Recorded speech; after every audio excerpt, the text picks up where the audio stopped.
خواننده زبان من فهمیدم که شما زبان میآموزید، زبان انگلیسی و با زبان ها، با هر گونه زبان ها شوق و رغبت دارید، هوس دارید. چرا ما زبان تاجیکی انتخاب کردید؟ چون که علاقه دانستم که این شهر تاجیک بوده است.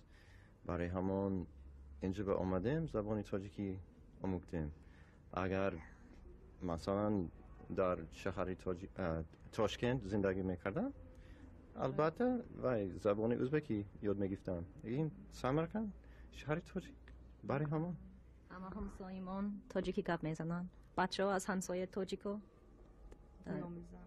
یاد گرفتن. تاجیکی گپ میزنن بچه ها؟ گپ میزنن. نام تو چی؟ کیتی. کیتی. تو چند ساله؟ 7 ساله. تو چی؟ شارلوت. تو چند ساله؟ 8. 8. نام تو چی؟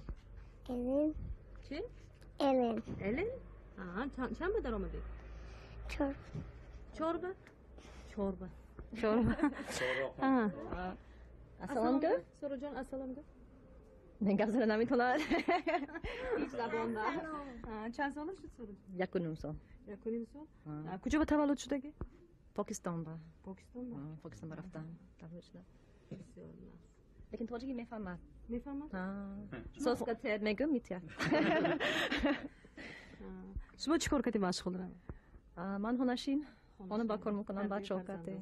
من میخوام که فرزنداتون به درد کلان شوند. شما به رحمت خانم و بهتون برای ما همه وقت شدگی برای شما تشکر. این مملکتتان تیم شد. سلامت باشتون.